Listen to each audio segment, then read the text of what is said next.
Tanner McNally with Evergreen Exteriors doing a mobile estimate or a online estimate for 629. First thing I want to do is want to double check that this is your actual property right here.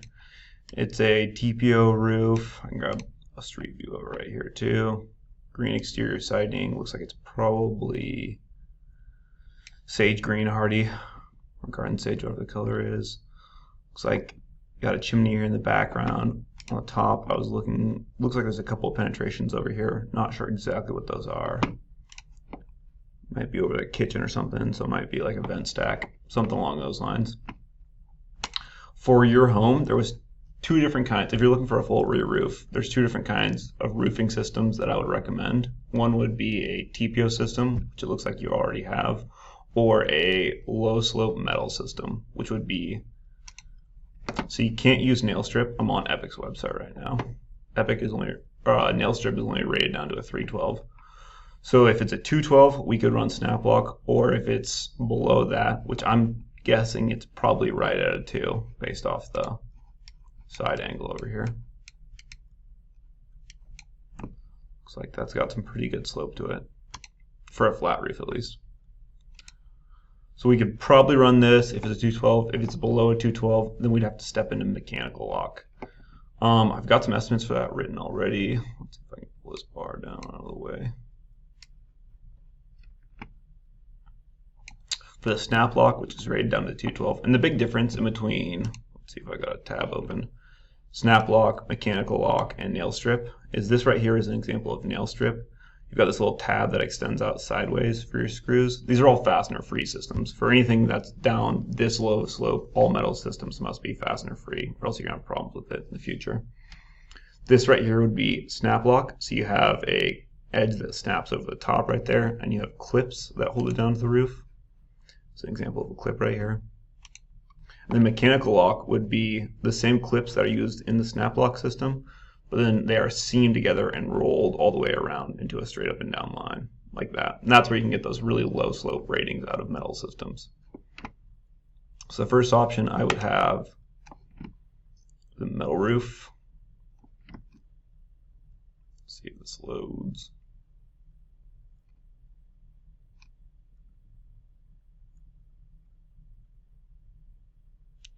It's not going to load. Oh, there we go. Perfect. So for that, including tearing off the old TPO up there right now, we'd be at 16,738.07. The way our estimates work is it calls out a package on the far right hand side, and I'll send you over a digital copy of this as well. It calls it a package right there, and what's included down here on the left hand side. For your home with the slope, we'd want to run titanium PSU or equivalent, like a high temp ice and water, throughout the entire roof system, just because it's so low sloped, and I want to be 100% sure you're never going to have any problems with it. On the metal roof, there's nothing we need to be crazy specific about. There's a little flashing point over here with the chimney, which we'd have to handle with some sidewall flashing. These looks like these are the only eave sections. Everything else would get a flashing piece that connects onto the fascia over here, just like this piece does. It would be with a matching color is what your roof is. With this system, we can either vent up here if you have an attic up there. I'm not sure, based off the history of that roof, if it has an attic. So if you have a roof, kind of like, let's see if I can find a good picture for you, like this one right here. You see how in this roof system,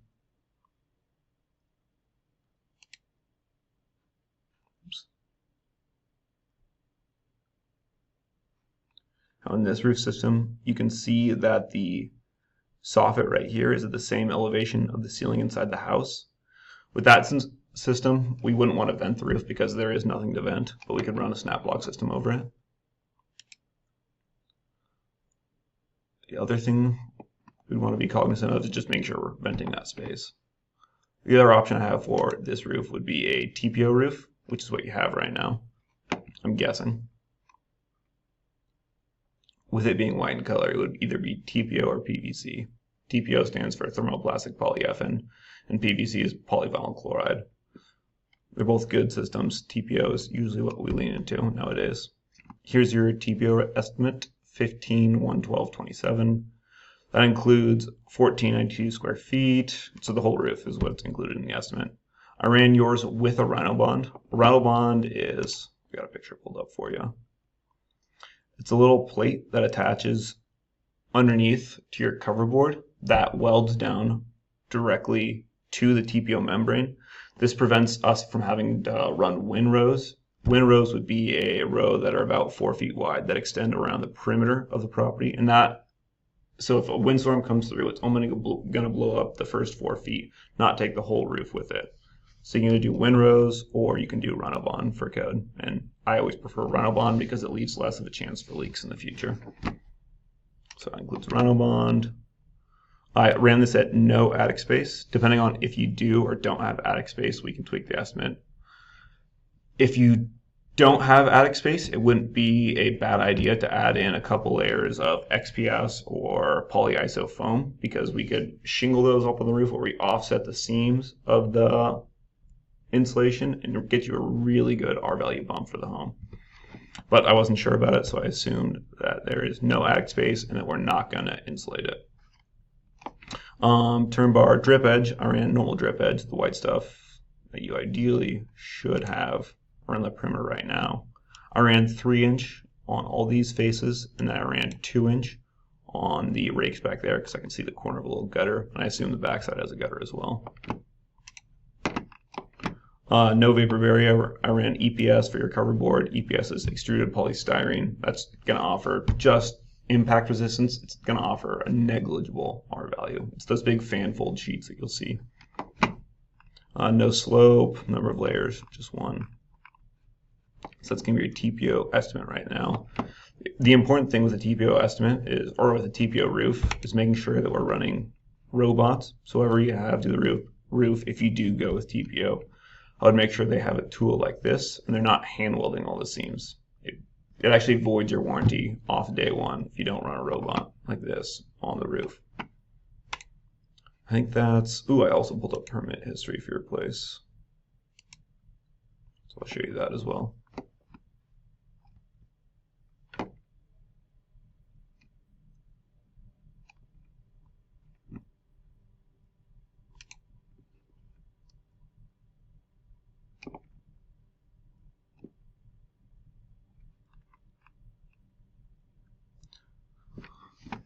Looks like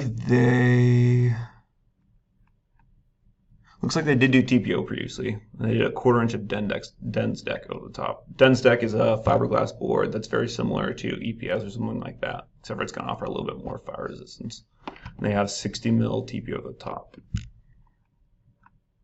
Looks like this was done actually pretty recently in 2014.